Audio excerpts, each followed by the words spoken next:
Hello दोस्तों, राधे राधे। कैसे हो आप सब? आशा करती हूँ आप सभी अच्छे होंगे। स्वागत है आपका फिर से एक नए ब्लॉग में। तो आज का ब्लॉग काफ़ी अच्छा होने वाला। अच्छा लगे तो लाइक सब्सक्राइब ज़रूर करना और मेरा ब्लॉग अपनों के साथ शेयर ज़रूर करना। तो रिंगस आने के बाद फिर आता है तोरण द्वार, और यहाँ तोरण द्वार आ गया। तोरण द्वार के बाद रह जाता है 2 से ढाई किलोमीटर का सफ़र, जहाँ बाबा के दर्शन होते हैं, जहाँ बाबा का स्थान है, मंदिर है वहाँ। तो यहाँ नाचते गाते, ढोल बज रहे थे तो नाचते गाते मस्ती करते जा रहे थे बाबा शाम के दरबार। बहुत ही अच्छा लग रहा था, बताने की ज़रूरत की मुझे है नहीं, क्योंकि आप सब भी जाते आते रहते हो, सभी को मालूम है। बहुत ही अच्छा लग रहा था। इतने शाम भक्त थे यहाँ पर, गिनती किसी की हो ही नहीं सकती, इतनी ज़्यादा भीड़ थी यहाँ पर। बहुत ही अच्छा जयकारे गूंज रहे थे बाबा के नाम के। तो ना तो थकान महसूस हो रही थी, ना ही, और हम किसी भी भगवान के दरबार पर दर्शन करने जाते हैं, ना थकान महसूस होती है, ना ही घबराहट, ना बेचैनी, कुछ भी नहीं होता है। इतना अच्छा लगता है जाने के बाद। तो सबसे पहले हमको मिले थे भैया, जिन्होंने गुलाब दिया, पर इत्र दी। कहते हैं कि बाबा को इत्र और गुलाब चढ़ाए जाते, तो सभी ने गुलाब लिए, इत्र लिए और चल दिए बाबा की तरफ। तो रास्ते में अम्मा मिल गई थी, उन्होंने सभी के तिलक लगाया, क्योंकि यहाँ तिलक लगाना भी एक बहुत अच्छा शुभ माना जाता। तो सभी ने तिलक लगाया। और आप जानते हो 10-5 रुपए के लिए ये सब करती है, सभी अपने अपने पेट के लिए कुछ ना कुछ करते हैं। तो सभी ने तिलक लगवाया। उसके बाद फिर सफ़र तय हुआ, लाइन में लग गए। लंबी लंबी लाइन लगी हुई है, काफ़ी लंबी लाइन है, लंबी दूर तक। आप जहाँ तक नज़र घुमाओगे भीड़ देख सकते हो। कहते हैं बाबा श्याम के दरबार जब आप हार कर आते हो तो आप खाली झोली नहीं जाते हैं, बाबा झोली भर कर ही भेजते हैं। और जब तक बाबा का बुलावा ना आए तब तक आप जा भी नहीं सकते हो। हमारा कई सालों से इरादा था बाबा श्याम के दरबार में जाने का, लेकिन बुलावा नहीं था।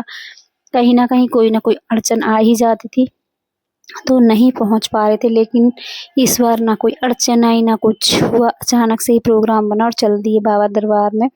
तो बस बाबा के दरबार पहुंच गए हैं। पहले हमने रात में दर्शन किए थे, तो रात में इतने अच्छे से व्लॉग नहीं बन पाया था।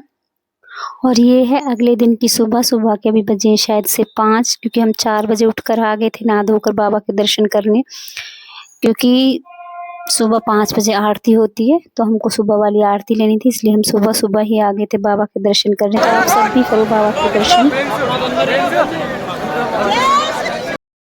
और यहाँ हारे के सहारे बाबा श्याम प्यारे के लग रहे हैं जयकारे। बहुत बहुत अच्छा माहौल, बहुत अच्छा दर्शन हुआ बाबा का।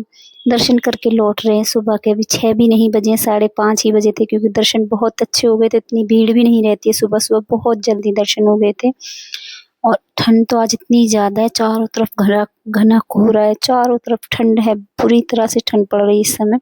क्योंकि कल यहाँ पर बहुत अच्छी धूप थी, तो अगले दिन तो मौसम खराब होना ही है। तो इतनी ज़्यादा कोहरा, चारों तरफ कहीं भी कुछ भी दिखाई नहीं दे रहा था।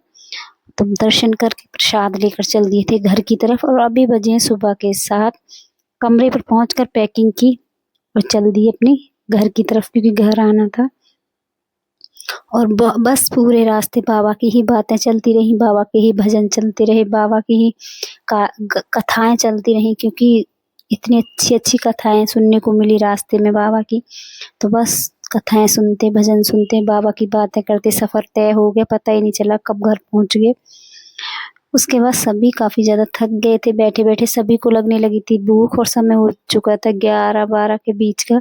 तो सभी को चाय पीनी थी, क्योंकि सुबह बाबा के दर्शन करने के बाद सीधा सफ़र तय किया था घर के लिए। रास्ते पर होटल में खाना खाया, चाय ली, और चाय और खाना इतना अच्छा था कि सभी को बहुत अच्छा लगा। खाना खाकर फिर चल दिए फिर अपने घर की तरफ। और घर पहुंचते ही घर पर जाकर थोड़ी देर आराम किया। अभी घर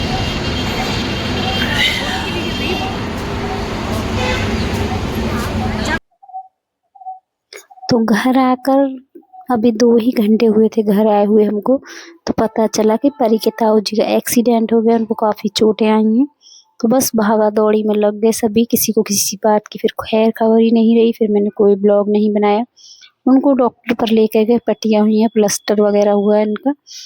तो उनका तो मैं ब्लॉग नहीं दिखा पाऊँगी आपको, क्योंकि उसके बाद फिर लोगों का आना जाना शुरू हो गया, भीड़ लग गई वहाँ पर।